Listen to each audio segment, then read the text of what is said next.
Hey everybody, and welcome to the syllabus review for your occupational analysis course. My name is Matt McClenahan. I'm an advanced graduate student at East Carolina University, and I'm Dr. Sliger's teaching assistant. Dr. Sliger will actually be teaching the course. I'll do more of the technical stuff. I'll help with grading, answering your questions, things of that nature. On the point of answering questions, if at the end of this video, if you still have questions about the syllabus or about the course, feel free to go onto Blackboard and click on the left tab that says Fuzzy Concepts and Questions for the Course, and just type in the chat room your question that you have. And so, because it's likely other people will probably have a similar question, and so we can avoid, I guess, duplication of effort by doing things that way. If you need to get in contact with me personally, the best way to do it is through email, and my email is listed on the syllabus at the top. Also, I think email is probably the best way to reach Dr. Sliger, and we both try and get back to you within 24 hours. And I do want to apologize for this video. It's isn't very good quality. I've had trouble with MediaSite here recently. And so this syllabus video is going to be the only video that isn't on MediaSite. That's why I had to do it on YouTube. But the lectures will be better quality and whatnot. All right, so without further ado, let's move on to the syllabus. Let me see if I can do this properly.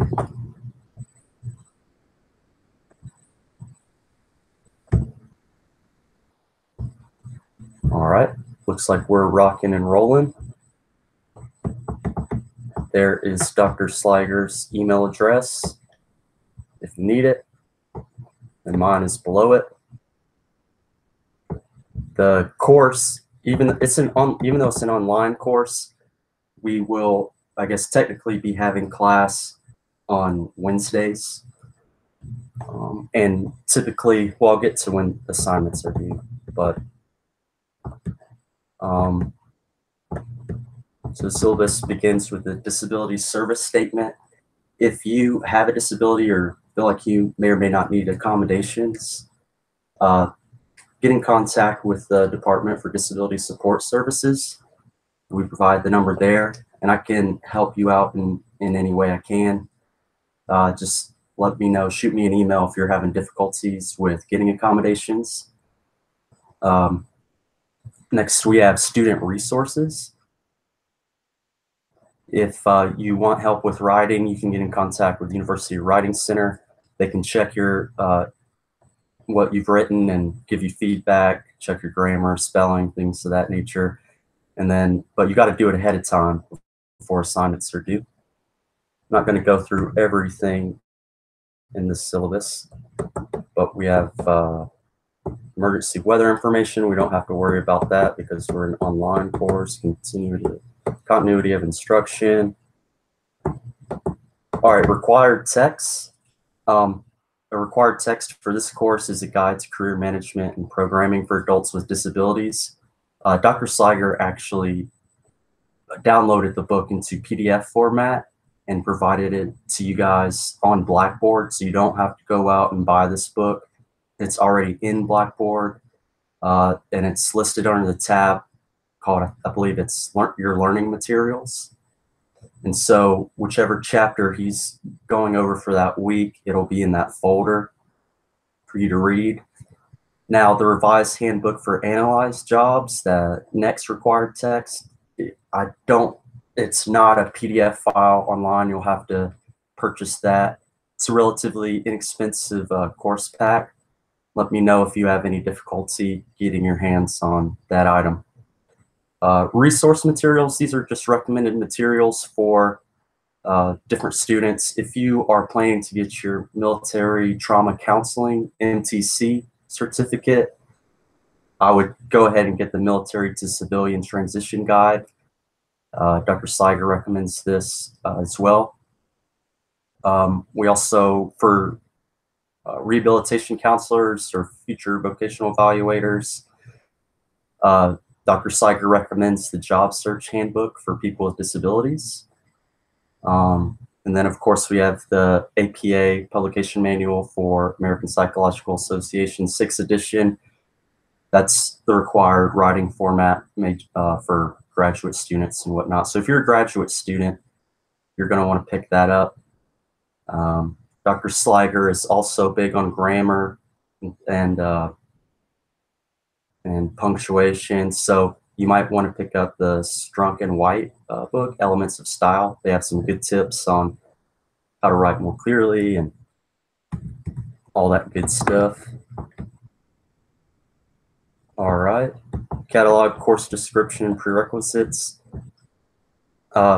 We've joined undergrad students with graduate students.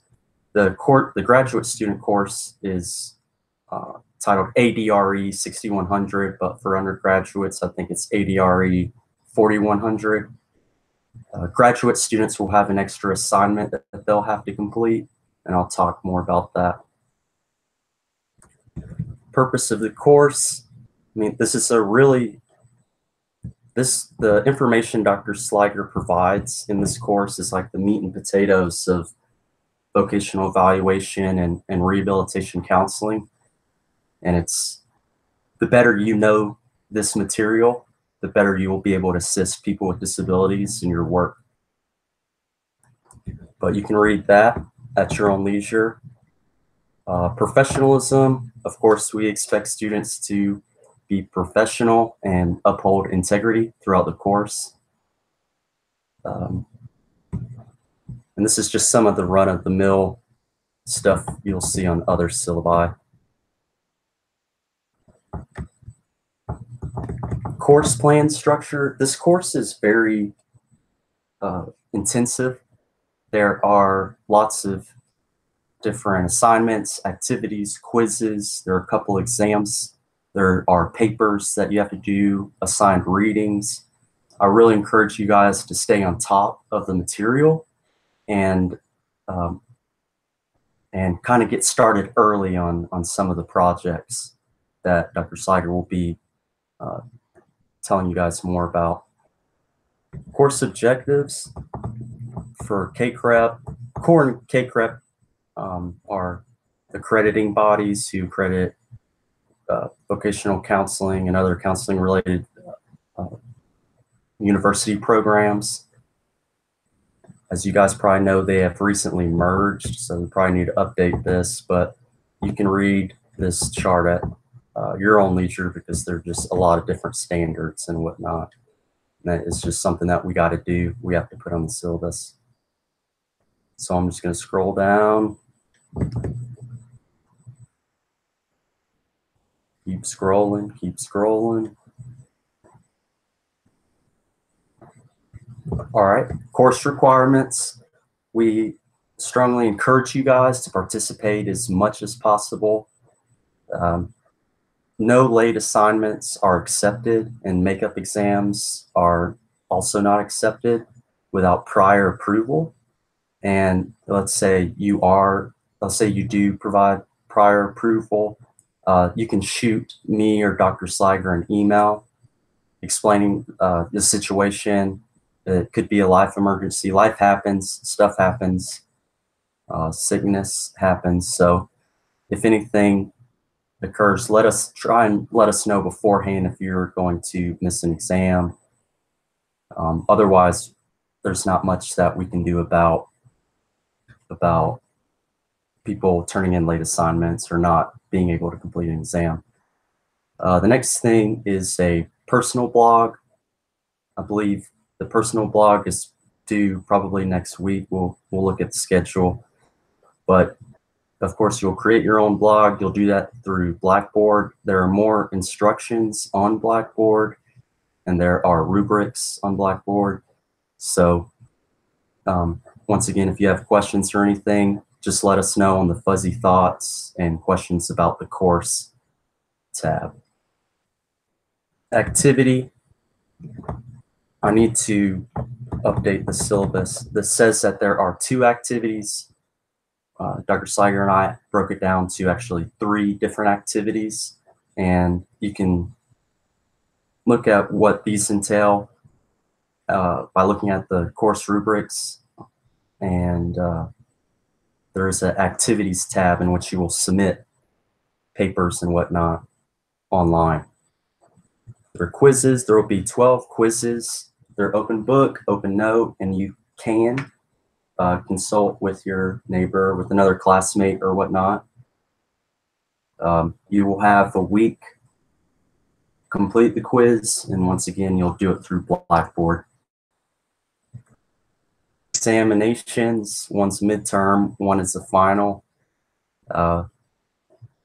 Being that it's a distance education course, you will need to have the exam proctored. Online.northcarolina.edu. You get it you can set up a time and place to do the exam through UNC online. For people who are out of state, they have options for you guys. For people who are in Greenville, North Carolina, I believe the proctoring center is off of Arlington Boulevard near the C&W cafeteria. So make sure to be on top of that as well. You want to go ahead and schedule times as soon as you can.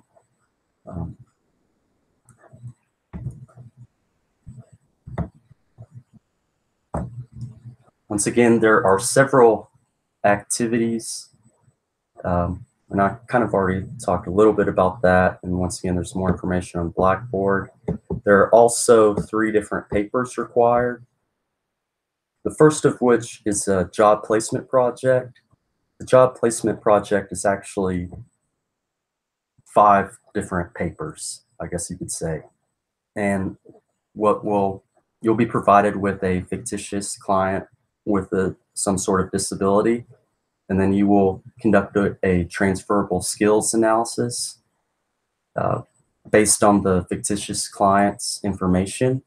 And based on the TSA, transferable skills analysis, you'll conduct a labor market survey to identify different jobs that may be possible and probable and likely within the area.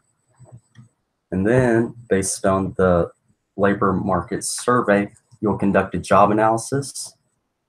I know that I've spoken to students who have taken this course before, and they tell me once again that it's very important for students to stay on top of the different projects and make sure you guys are just doing everything on time. If you're worried about it, once again, shoot me an email or write it in the fuzzy thoughts. Cover letter and resume is another paper/assignment you'll be doing. This is meant to be a functional resume. There's different types of resumes, but this is meant to be a functional resume. It's not based off of a fictitious client. This one's based off of your own personal work history and skills. And so this is something that you're going to be able to use once you graduate if you're looking for a job in the field. Article critique, like I said earlier, we've combined this course we've combined undergraduates and graduates within this course. The undergraduates, if you're an undergraduate, you do not need to do the article critique. That is not an assignment for you guys, but for the graduate students, you will have to do the article critique. And once again, there's information here in the syllabus about it, and as well as online. I think I mentioned this earlier, but the rubrics are in the same folder that you will find the syllabus and that you found this video.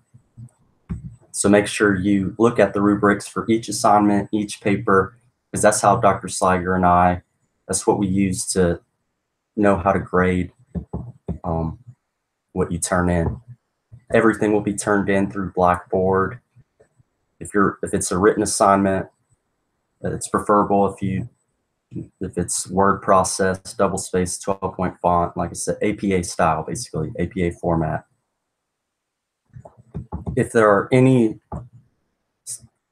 class changes, schedule changes, or anything like that, or any changes to the syllabus, I will note it on Blackboard and send you guys an announcement just so we can all be on the same page. Distance education requires that you have good internet. So if you have dial-up, you probably won't have the bandwidth necessary to listen to the different lectures that Dr. Sliger provides. So make sure you have good internet. And if you don't, then maybe there's a library nearby, or maybe you can borrow Starbucks' internet, I guess. Okay, once again, all assignments, quizzes, exams, they're going to be conducted through Blackboard. Dr. Slager and I are not going to take assignments through email. Confusing. You can do everything through Blackboard. So that kind of simplifies it for you guys as well.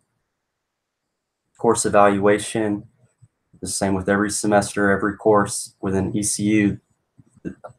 The department has a survey for the class that you will want to take because it's worth 2% of your grade. And that'll come at the end of the semester, and I'll send out an announcement about that, keep you guys posted. Now we're looking at the grading policy scale. Notice that this grading scale is for 4100, occupational analysis and job placement. This is for essentially the undergraduate students. And if you note, there is not anything about an article critique for this chart, because once again, the undergraduate students do not have to do the article critique.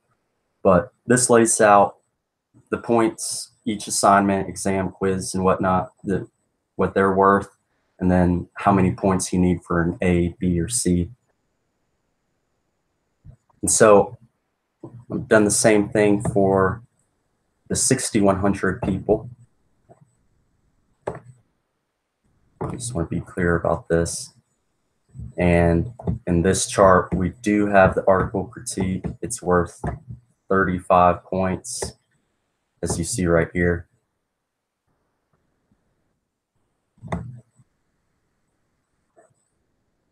Alrighty, so now we'll get to the schedule, which I know you guys want to look at. Once again, the classes begin. Classes are, it's online, but classes are going to be every Wednesday. Videos will be up prior to Wednesdays typically, so that you can look at the information up to 2 or 3 weeks ahead of time. And if there's something you're not getting, or something that you feel like there's some information that hasn't been posted on Blackboard yet, once again, go to Fuzzy Thoughts, say, hey, Matt, where is the information for week 4? And I'll post it.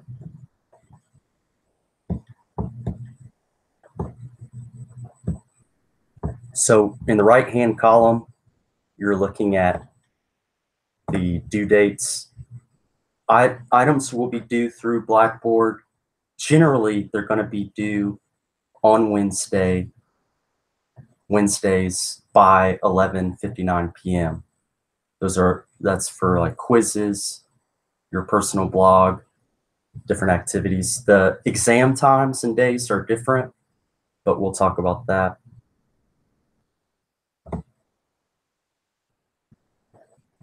So as you can see on these due dates on the side, right-hand column, there are just a lot of activities. There's quizzes. There's a quiz every week. There's projects due. So it's really intensive, like I said.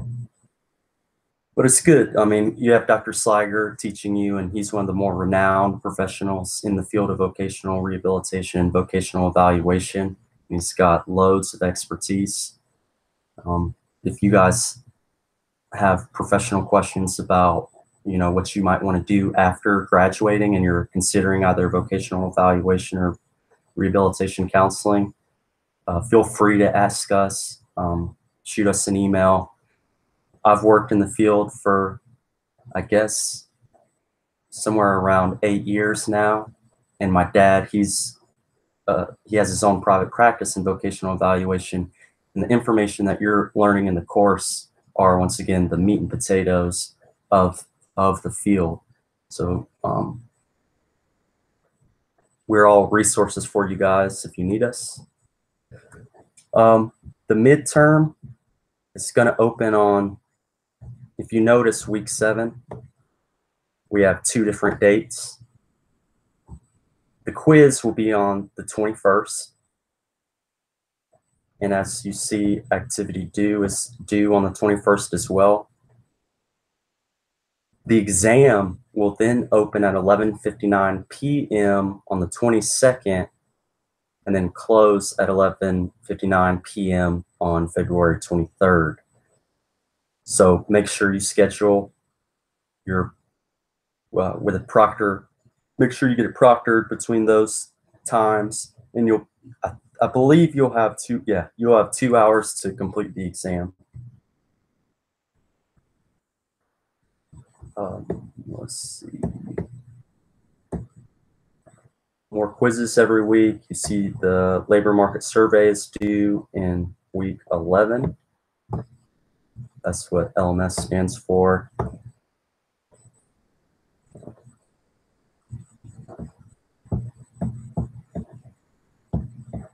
We'll scroll down.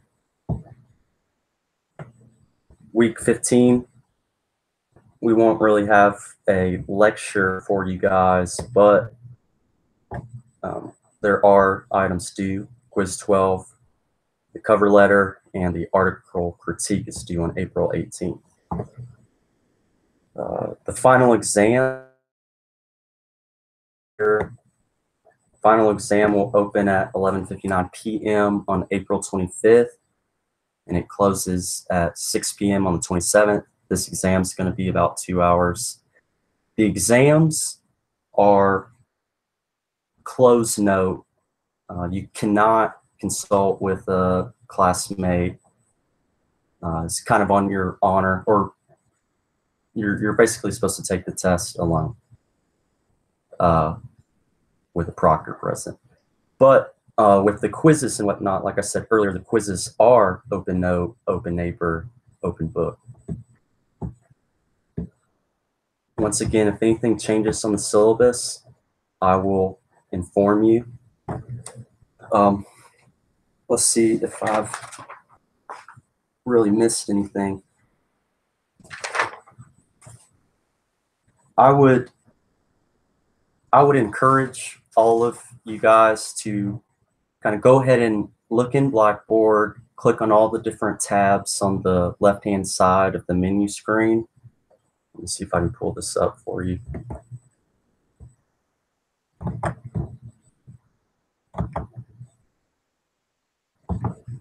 So